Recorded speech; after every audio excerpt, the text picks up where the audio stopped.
Bonjour à tous. Dans cette capsule vidéo, on va voir ensemble la loi uniforme, donc du cours de stats en bloc 3.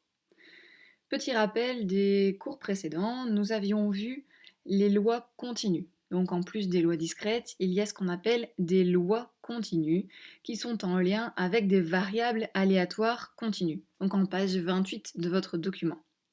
Une variable aléatoire continue, c'est lorsque l'ensemble des réalisations est infini non dénombrable et lorsque toute réalisation individuelle a une probabilité nulle. On avait vu ensemble que pour déterminer entièrement une variable aléatoire continue, on avait besoin de déterminer ce qu'on appelle la fonction de densité. Cette fonction de densité est elle-même définie avec des intégrales.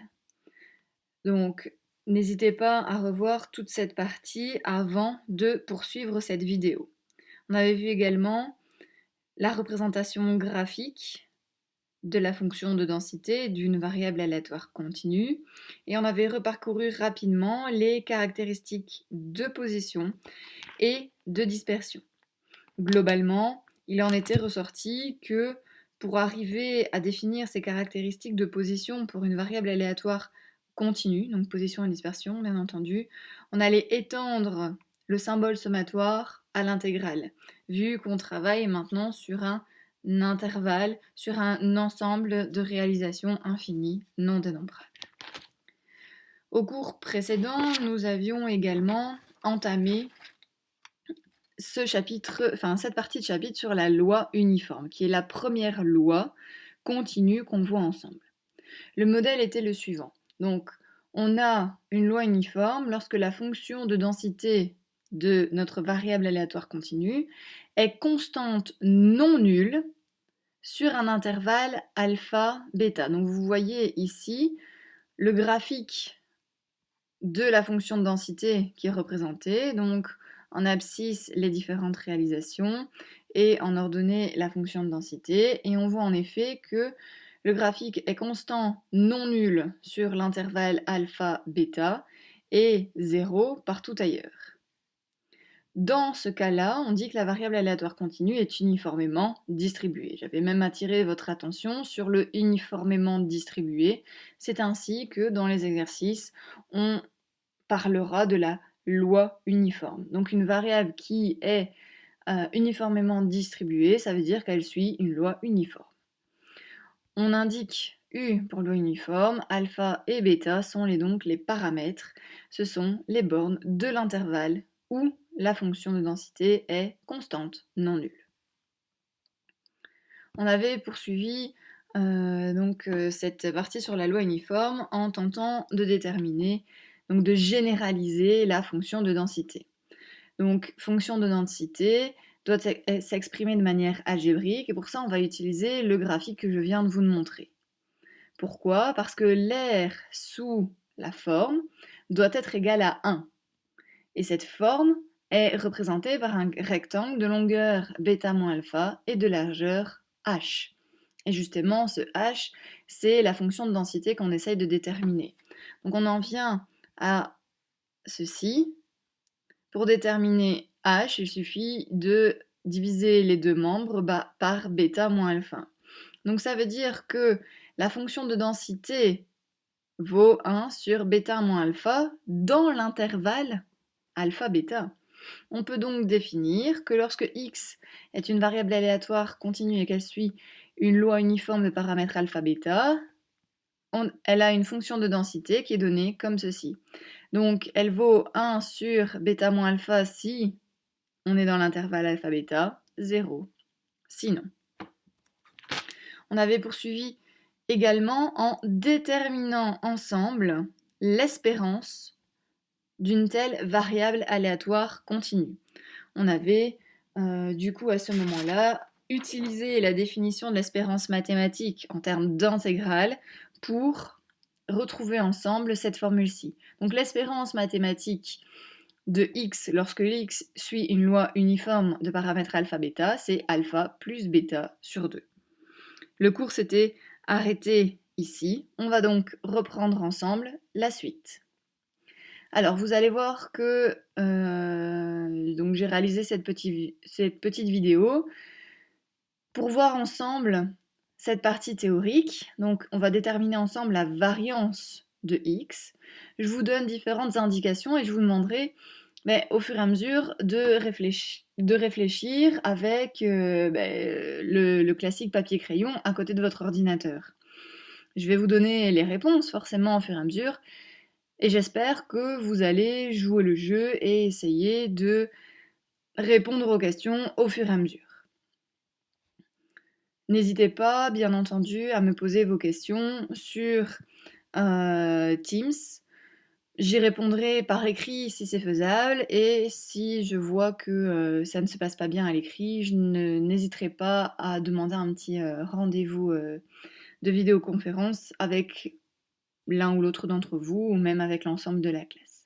Donc il ne faut vraiment pas hésiter. Alors, on va se lancer donc dans la détermination de cette variance de x, lorsque x suit une loi uniforme. La première question pour essayer de la déterminer ensemble, c'est de vous souvenir d'une formule qui relie la variance et l'espérance mathématique. Donc ça, souvenez-vous, c'est quand on a vu, en termes de lois discrètes, les différentes caractéristiques de dispersion de position. On avait vu l'espérance avec les petites propriétés, hein, souvenez-vous qu'on avait démontré ensemble, et on avait vu également la variance. Variance, donc il y avait la formule avec le symbole sommatoire, et puis on avait relié cette variance avec l'espérance mathématique. Et cette formule est la suivante. La variance de x, c'est l'espérance de x carré moins l'espérance de x, le tout au carré. C'est donc cette formule-là qu'on va utiliser ici, parce qu'on a déjà des informations sur l'espérance de x, et donc on espère pouvoir les utiliser. Alors, dans un premier temps, on va déterminer... on va mettre en couleur... Hop. On va déterminer cette partie-ci. D'accord? On va déterminer cette expression, on va essayer de la réduire un maximum. Dans un deuxième temps, on déterminera celle-là, et puis on conclura, bien entendu, en réalisant les petits calculs, donc pour le calcul final de la variance de x. Alors, dans un premier temps, je vais vous demander de déterminer cette partie-ci en débutant avec la définition de l'espérance mathématique dans le cadre des lois continues. Donc je vous laisse retourner dans votre cours pour voir comment avait été définie l'espérance mathématique dans le cadre des lois continues, donc il doit y avoir une intégrale. Essayez un petit peu de redéterminer cette espérance, donc attention, de x carré, et enfin voilà, d'utiliser le principe de l'intégrale. Je vous propose maintenant de faire pause à la vidéo pour vous laisser retourner dans votre cours et réaliser sur papier-crayon ce calcul.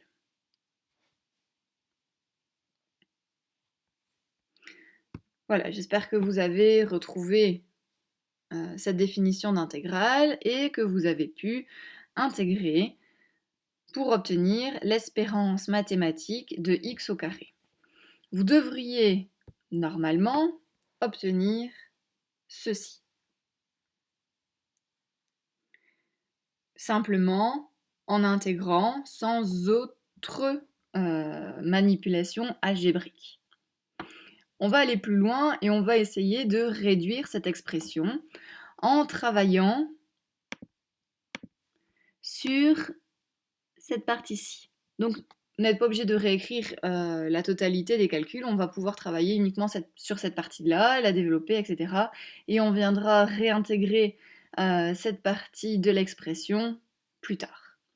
Donc, deuxième travail que vous allez pouvoir faire avec la vidéo en pause, c'est que vous allez tenter de réduire l'expression, donc bêta au cube moins alpha au cube. Et petit indice que je vous donne pour y arriver, c'est de commencer par développer bêta moins alpha, le tout au cube. Connaissez peut-être l'une ou l'autre formule. Maintenant, vous pouvez toujours simplement réutiliser le fait que bêta moins alpha au cube, ce n'est rien d'autre que bêta moins alpha au carré fois bêta moins alpha. Essayez un petit peu de redévelopper ceci en espérant que bêta au cube moins alpha au cube interviendra dans le développement. Une fois que vous avez développé cette parenthèse-là, essayez d'isoler bêta au cube moins alpha au cube. Je vous laisse mettre pause à la vidéo et tenter donc de développer cette expression-ci en faisant apparaître celle-là et puis d'isoler bêta au cube moins alpha au cube en fonction de ce que vous avez déterminé. Voilà, je vous laisse mettre pause. Bon travail. Voilà, j'espère que vos développements se sont bien passés, que vous n'avez pas fait d'erreur de signe parce que on commence à avoir de nombreux termes. Attention également aux exposants que vous avez pu mettre. Normalement, vous avez pu déterminer que bêta au cube moins alpha au cube était égal à bêta moins alpha, facteur de bêta carré plus alpha fois bêta plus alpha carré. Donc, en développant ce terme-là, et ensuite en isolant celui-ci. Une fois que vous avez obtenu cela, on va donc venir réintégrer ceci dans la formule qu'on avait obtenue pour l'espérance de x au carré. Donc, vous voyez bien que on va venir donc réintégrer toute cette formule, toute cette expression dans ceci. Et en simplifiant, on obtient que l'espérance de x au carré, c'est bêta carré plus alpha fois bêta plus alpha carré sur 3. N'hésitez pas, bien entendu, à noter vos questions pour pouvoir me les poser ensuite. On a à présent cette partie-ci pour le calcul de la variance. Déterminons simplement la deuxième partie. Pourquoi je dis simplement? Parce que nous connaissons déjà l'espérance de x. C'est alpha plus bêta sur 2. Il suffit de prendre cette expression et de l'élever au carré. On obtient donc ceci. J'ai simplement élevé l'expression au carré. Dernière étape pour notre calcul de la variance, regrouper les deux étapes en une seule pour effectuer notre calcul de la variance. À nouveau, je vous laisse mettre pause à la vidéo et effectuer ce petit calcul sur une feuille.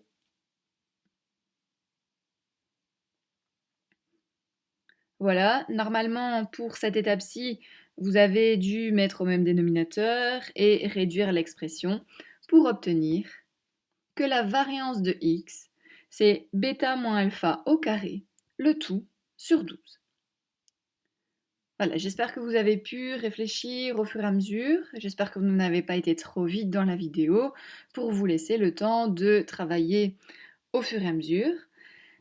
Pour ceux qui ont bien tout suivi, pour ceux qui n'ont pas eu de problème dans les différentes étapes, vous pouvez arrêter la vidéo ici